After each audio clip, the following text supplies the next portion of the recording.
Hi, I'm Janice, and welcome to this video, which will explain what to expect when we arrive from water damage. So you're probably standing in some water and already have some few choice words that you used. First, let me tell you, make sure the water's off.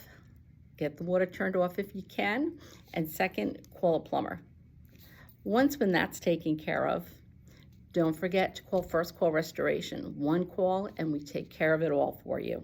We work with all insurance companies. So if needed and you're calling your insurance company, we can definitely work with them, regardless of who they are.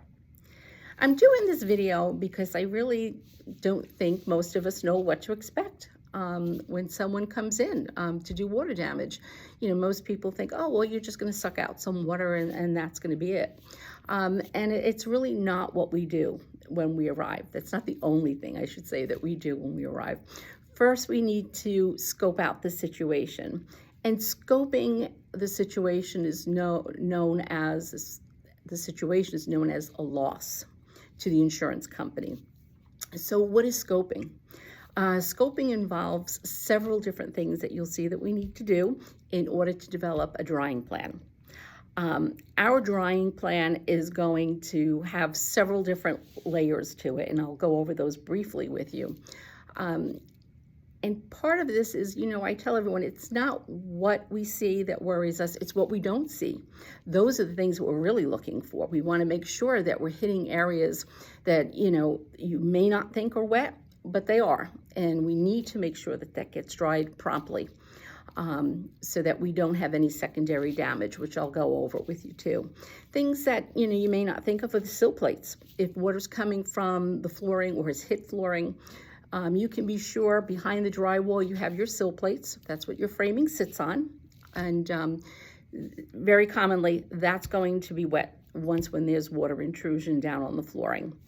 So, what questions do we need to have answered for us in order to develop a drying plan and set drying goals for your home? First thing we're going to look at is, where is the source of the water? What was the source of the water? Was it a broken pipe up in a bathroom? Was it something that happened down in the basement? So that's the first thing we want to know, is where the water came from. Second, the type of water. Was it a sewage line? Was it a clean water line? That's all going to make a difference in how we're going to assess the situation and develop that drying plan. Also, what building materials did it pass through? Was it on an upper level, the loss in an upper level bathroom, or an attic? Was there a pipe that froze up there? How many layers of building material did it travel through? What type of building materials did it travel through? Are those building materials maybe contaminated with animal waste? That's also going to be a consideration. How long was the building material wet? Did you go away on vacation and suddenly find that you came home and you have all this water and it's been sitting for days on end? Or did it just occur? All of that information together will help us develop the proper drying plan according to the IIC S500, which is our kind of guide and leadership on how to dry properly and what to do. We're also going to take a look at the current environmental conditions that are in the house. We want to know, you're going to see them use things like a hygrometer. We're going to want to know what type of relative humidity is in the area that's been affected, as well as outside the area. We're going to want to know what kind of moisture levels you have. So you'll see penetrating moisture meters used, non-penetrating moisture meters used. They'll have thermal imaging or infrared. And those are all going to help us put the story together. We're going to see, where does the water stop? You know, where does our drying plan begin and stop? Because maybe not all areas have been affected. It may just be one part of a room. It may be a whole room. So you're going to see that we're going to be using all of these instruments so that we can really develop, again, that drying plan. And taking readings outside, it may be kind of odd, but you may see them take some readings outside of areas that were not affected.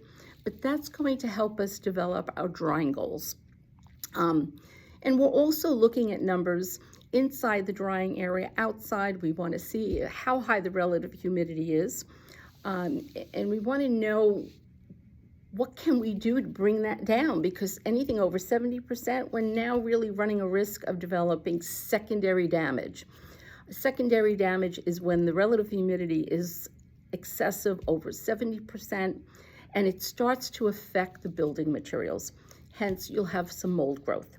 So we are looking at that also, because that's, quick drying, making sure that that relative humidity comes down. Because just think of it, it's basic science. If there's so much moisture in the air, the building material cannot release the moisture that's within it. So we have to make sure that we're controlling that relative humidity to allow evaporation to occur. It's just all the basic science you had in school. When we get that drying plan together, now we know, do we have any demolition to do? Maybe there's a 2-foot flood cut that needs to be made on the wall. Maybe not. When we have that information, we're now determining and answering these questions. Do we need to remove any building material? What type of equipment needs to be put in? How much of the equipment needs to be put in? There are many variables that will help us assess that. And how many technicians do we need in order to get this job done as quickly as possible so that we can start the drying process? Because the first thing is to take out those wet building materials. And then from there, we can now start our drying process, which are going to be possibly putting up containment. And then obviously we're going to be putting in some drying equipment. As long as we're not seeing any visible mold, we can do that. Well, that's step one in the initial visit. And you thought we were just going to suck out some water. Well, as you can see, there's a lot of science behind it to make sure that we're doing a thorough job for you and that you have no repercussions as far as mold growth down the line. I thank you so much for watching this video. We do have others. The next one will be on drying equipment, so you'll know the sounds and what to expect. But what do these machines do? Okay, well, thank you again, and hopefully you'll watch the other videos. They're really very informational. Thank you.